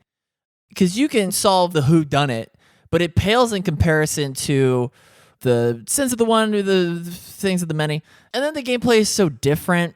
You can drag and drop so many different ways in Golden Idol. Sometimes I put the word bank on the right side of the screen. But in Forgotten City, there's some action, and then there's also some reading languages that were previously difficult to read. I just love languages, learning iconography. Yeah, Forgotten City is so different. It would be higher if it weren't for just like the most basic Bethesda NPC faces that everybody's got. That's Forgotten City number 3. I absolutely love to see it, Heath. Excellent pick. Did you sneakily return to this game? Did you finish it? I played it in January, and I never went back. I have not finished it. How far did you make it? I ziplined and I grabbed the flower, which could be anywhere in the playthrough. No, I defeated the bitch that's making everybody gold. Or no, trying to ungold them. That's firmly in the mid game. Yeah. I'm just surprised it ranks this game you didn't bother to finish ranked higher. It's not than going to choke at the finish line. No, it won't. Well, I mean, I have heard some criticism of the ending. It certainly goes places. Chris, you will hear no criticism from me. He ranked it number 10 on his list when he played it. I remember. And I would have put it like number 2 that year for myself. Mm-hmm. Great game. All right. What a surprise. Yeah. That was number 3.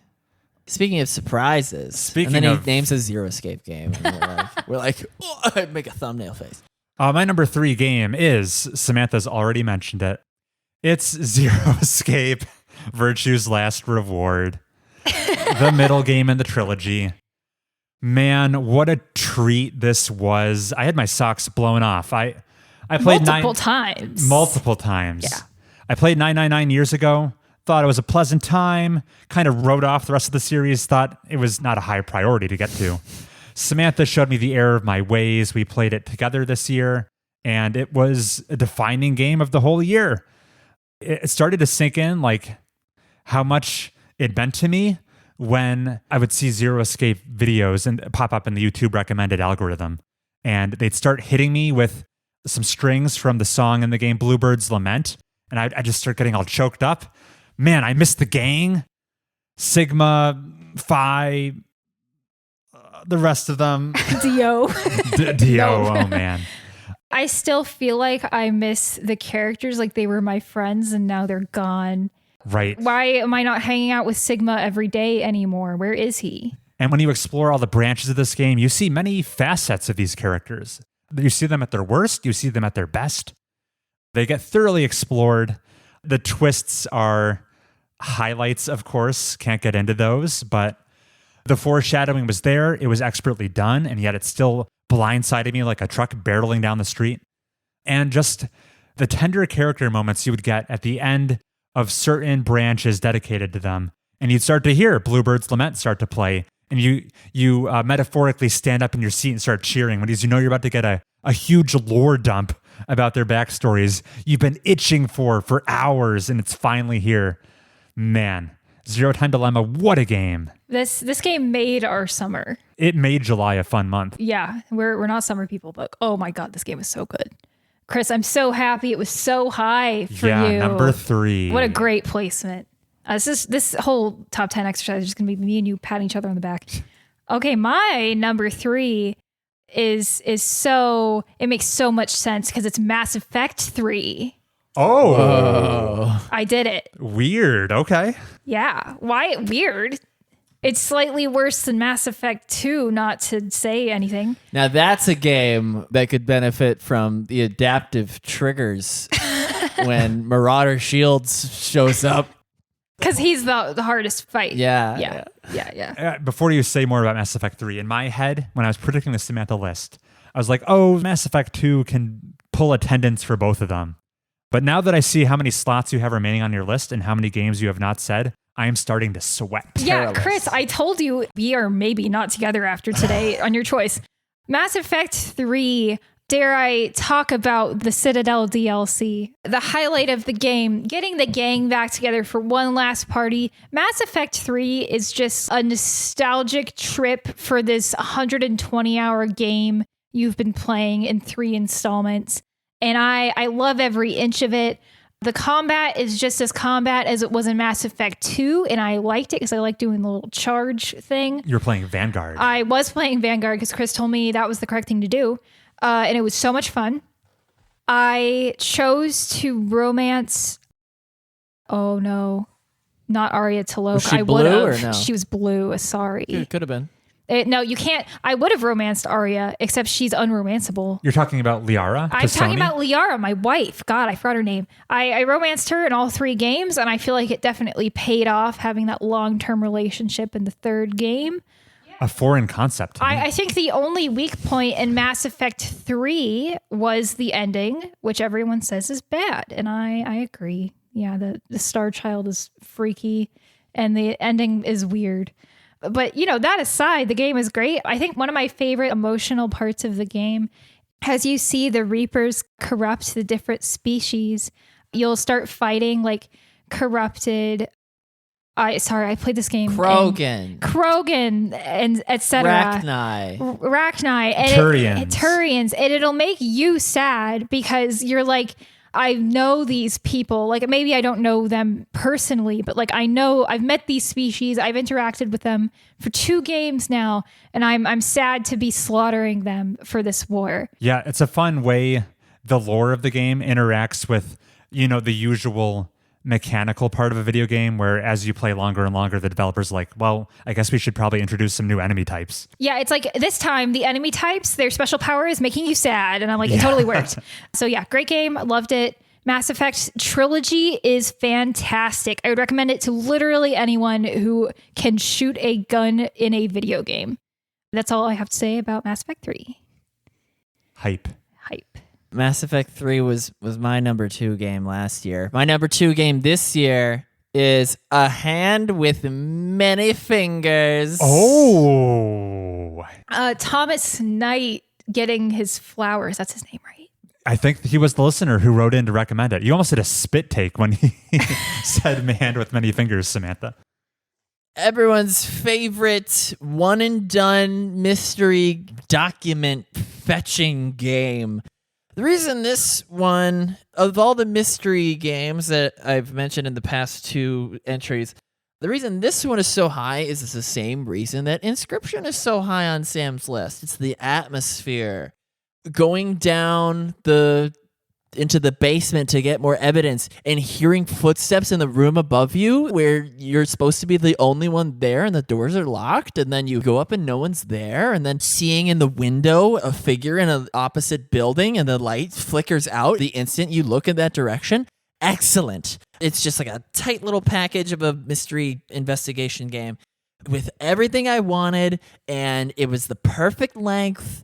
There were no threads that just kind of went nowhere, but there were enough esoteric details that weren't relevant to the case to still make it feel believable. Big recommend to A Hand with Many Fingers. Play it with a person in the room that likes these types of games.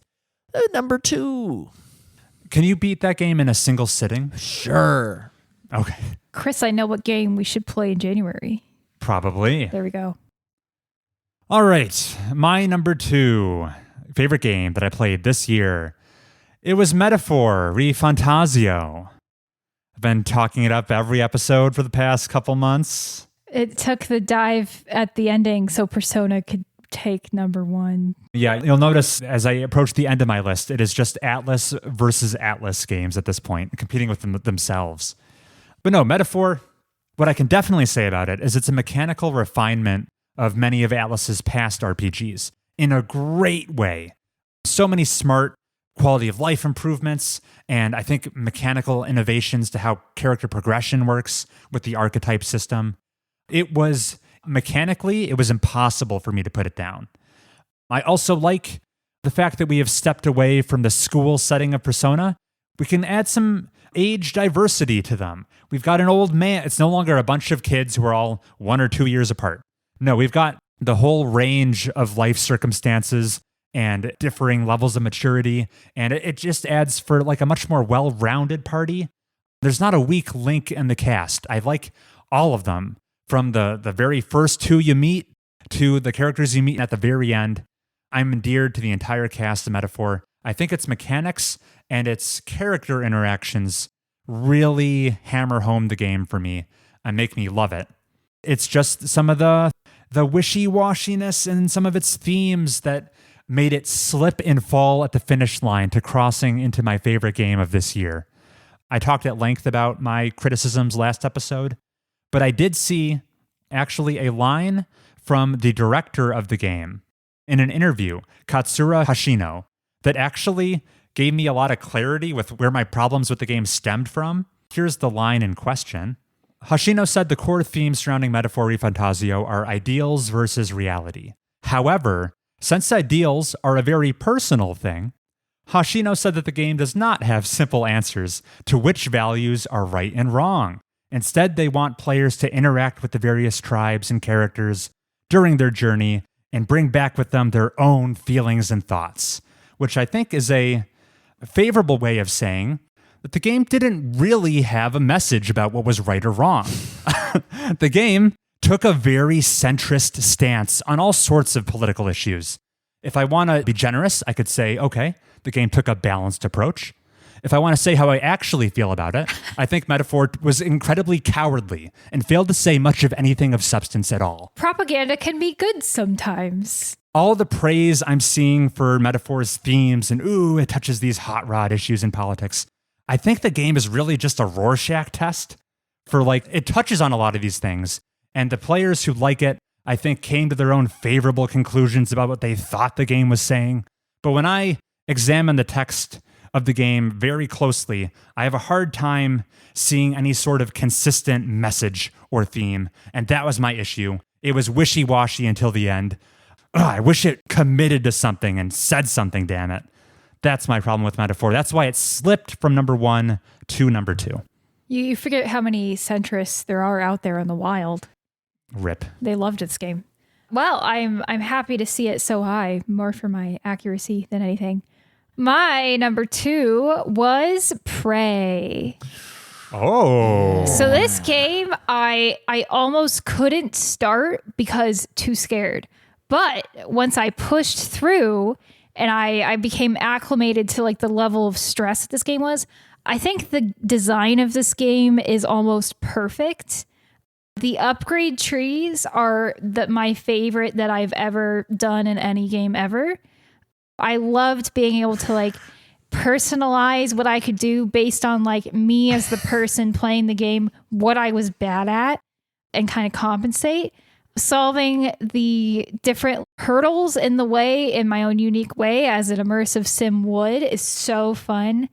Even getting to know the different enemy types and developing strategies to attack each one was a lot of fun. At first, roaming the map was a terrifying endeavor, and I was like, God, there are side quests in this game, and they're going to make me go back to locations I've already been to. Fat chance I'm not doing that. Too scared. And then as I got better at the game, I felt more comfortable returning to areas multiple times that I'd been to before because I felt like I was really learning how to play the game. I loved the ending, as I stated previously. I thought the story was great. What a great game. I'm so glad I pushed through that initial discomfort to keep playing. I think it's a great game to play if you like being scared a little bit in that immersive sim type game. Wow. Wow. You're so prey-pilled. I loved it, Chris. I loved it. It was so good. Samantha, you're going to gush when you play Mooncrash. I know. I'm going to play it eventually. Are you just saving that for if you ever hit rock bottom, you have Mooncrash in your back pocket and you can have the time of your life? When I get my 18th job rejection this year, I will play Mooncrash to feel better about my life. To Heath. Did you play this game twice through like you did Transistor? No, I will do my repray eventually. Did you go full alien or full engineer? I don't optimize for achievements like some people do. So I did half and half, roughly speaking. Okay. So would the turrets shoot at you? Yes, but I could hack them because I had that ability. So they were my buddies. Mm-hmm. Yeah. Yeah. My favorite was just a little, I looked at somebody and I would go right click and he would just go, ouch. And take out half his health. Cause I had a psychic ability attack. That was great. Cause I'm not good at shooting. Anyways, Heath, your number 1 game. We can all say it together. Maybe. No, we can't. Oh yeah. For me. Yeah. My number 1 game was Balatro. Woohoo! And we'll save it for when it comes back around so that Chris can finally exhale about Persona. Heath, I think this is the last time Balatro is being mentioned. Probably. So there's no waiting that needs to be done. Oh. Balatro. Okay. It's Vampire Survivors scratched an itch in my brain as it would any, but it kind of gets boring in minutes 15 through 25 because you're just roaming. The level up screens kind of get repetitious, especially when you're only getting money or gems or what's like the main reward at level 50? I think it's just money. Because you physically can't upgrade your weapons any higher. Yeah, you're just getting $25 bags of gold. Whereas in Balatro, even if you are coasting to ante-8, you're thinking of the endless build. You're trying to get to E. You're trying to drop an Avogadro's number. Like, Balatro never loses its luster in the late stages of the game. In the early stages of the game, the only diss against Balatro is that flushes are so overpowered, and I think that's just a symptom of cards in general. Straights should be much more valuable than they are. I don't understand why those aren't flip-flopped. The dopamine, though, I'm getting back to the dopamine. Balatro, the thrill of getting the exact tarot card you need to sequence break a certain something, to hermit your way to a polychrome something or other, is as good, if not better, than it ever got in Vampire Survivors or any other game that's like this. Roguelites. I see all the roguelites in front of my eyes, and none of them are as carefree. You get out of Balatro so much more than you put in. It's a generous lover. I'm never going to set this game down. And the only gripe I have is the one certain joker that optimizes the fun out of the whole game. And then think about the flushes. So that's Balatro, and Sam absolutely looked up what I'm talking about. No, I tried to. I couldn't find it. There's a certain joker, huh? After this podcast recording, we are going to beat you up until you tell us what you know. Sam's going to give me a knuckle sandwich, my number one of this year, and how could it not be? I think the one song in Balatro is also a triumph, how it never overstays its welcome. I loved hearing it orchestrally played at the Game Awards, highlight of the night. Samantha, if you're willing to tip your cap, do you want to weigh in on any Balatro talk right now, assuming it's not going to appear on your list? Balatro did not appear on my list, despite the 100+ hours I played on it. It's not for lack of love. It's just that while Balatro is essentially like the perfect roguelike card game. You're the card game girl. I am the card game girl, which is why I've played 100+ hours of Balatro. It has nothing else to offer, and at my heart, Balatro may be a generous lover, but I'm not going to marry Balatro. You know, like I'm not going to take Balatro home to meet my parents. Not like I would Inscription. So that's why Balatro stays out of the running. No plot. I guess my one question for you is, of the roguelikes you played this year, another one of them is like pure mechanics, that being Into the Breach. How did it edge out Balatro in your mind? Once you know the crazy combinations in Balatro to make the game go crazy, you've beaten the game. And now, like, beating gold stakes is just a matter of getting one of these engines to run based on the jokers you get. Versus Into the Breach, I feel like with the number of teams, I'm always relearning how to win the game. So Balatro, you can kind of like hack your way to the finish, kind of for all decks forever with a flush, or if you're in the abandoned deck, you just do straights. And then some people swear by high card. I think they're crazy. And yeah, that's just the game. The number of highly successful builds in Balatro to be viable is far more limited. What do you mean? The number of successful strategies that carry you to the deep end game of Balatro. You can count the number of strategies on one hand. No. No? Sam, you're right. Roguelikes live and die by the mantra of, I'm the little engine that could. And just the atmosphere is what separates the good from the bad. Yeah. I'm fortunate enough that I don't have to rank Inscription against Balatro. Yeah, it was horrible. But I don't feel the same way when I'm filling that bowl of gold teeth the way I do when the molt hits just right. I get the ding, ding, ding, ding, ding, ding, ding, ding, ding, ding, ding, ding. The sound effects do add a lot to my perception of how good I'm doing. I'm like, yeah, that's right. Those flames start crackling. Yeah, the flames. Oh my God. Balatro without the flames ranks like number 5 on Heath's list. Yeah, you know, it falls that precipitously. The accoutrements make Balatro. The words right out of my mouth. Chris, when you said the number of strats, were you referring to like strong flush versus strong high card, or like Joker builds? I was more referring to Joker builds. There's one Joker build I'm addicted to, but there are more Joker builds that are viable. Okay. Just got to memorize them all like I have. Very good. I will move to my number one favorite game of 2024. And listeners, probably I've indicated what it could be, and it is Persona 5 Royal. You'll never see it coming. Here's the thing. So it was Atlas RPG versus Atlas RPG at the end of the list here. And while I had my hands on the controller grinding dungeons, I probably enjoyed the act of playing Metaphor more than Persona 5. But Persona 5 as a game and an experience means more to me. Could this be rose-tinted glasses?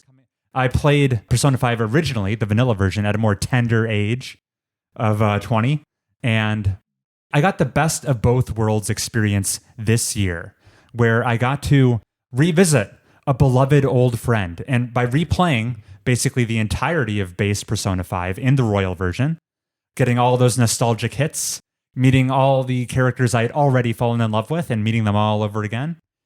But it wasn't just a trip down memory lane, because Royal, of course, bolts on the magnificent third semester at the end of the game, which, to my shock, unspoiled, I got to discover what the third semester was all about, this brand new original content, functioning as a pseudo-sequel to one of my favorite games of all time. And it was to my immense delight upon realizing that the third semester of Persona 5 quite explicitly deals with a philosophical special interest of mine by diving into the experience machine debate and examining what makes life worth living. Even if I ended up personally disagreeing with some of the game's takeaways and writing choices, I nonetheless have to applaud the game for daring to tackle such a heady subject matter at all. They took one of my favorite games of all time and they made it even better. How could it not top my list? Persona 5 Royal, I was in bliss as I played it for like 3 months straight. It was so long. I played it with you, Chris. Full disclosure, Persona 5 Royal was my number 11. I see. So when I said it's your fault it didn't make the top 10, that's what I mean. When I told you you should just play Into the Breach. Yeah, you were like, just play it. Your list can't get any grosser. And then it did. Yeah, great game. And Samantha, you're the last one left. Oh, I'm sure you guys know, because if Mass Effect 3 is number 3, Mass Effect 2 must be number 1. Yes. Yeah, Mass Effect 2.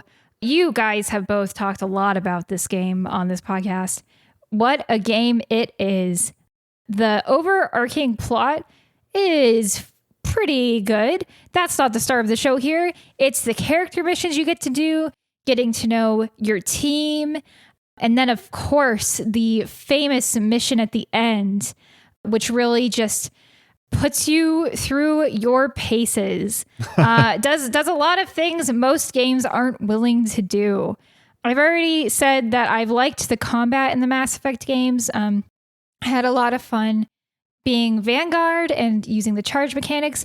I was also exceedingly charmed by Mass Effect, where I played Mass Effect 1 in a completionist way. Like, I beat pretty much every side quest, and seeing the fruits of that labor. Oh, you did the moon. Yeah. Okay. I'm actually really dumb. And in Mass Effect 1, I skipped the moon somehow. Oh, wait, no, I played the moon. I skipped the... you skipped the DLC. Yeah. Falling Skies. In my opinion, what happened was I thought it was a main quest point, and I was avoiding those, so I did the side quest all first. And then I main quest, and I just never saw it. She skipped those dirty Batarians. She skipped the Batarians. Oh, wow. So yeah, I did the That was moon. like the first thing I did. Yeah. There was even in Mass Effect 1, I had a conversation with wife whose husband had recently died, and her husband's brother. And they were discussing how best to raise their child. And I weighed in briefly about you should just love your child and that's all that matters, whatever. In Mass Effect 2, you can see them shopping together and they will reference the small little decision you made back in Mass Effect 1. what a touch of love that was put into this game. Clearly, the writers of this game cared for the user experience, cared to make you feel like you, Shepard, were like an authentic part of this universe. What a beautifully made game. Seeing my progress track like that through multiple games. I was exceedingly charmed by it, and I loved every minute of the experience. What a game. If only they had let me date Arya Talok, then I would have been perfectly happy. Great game. Loved it.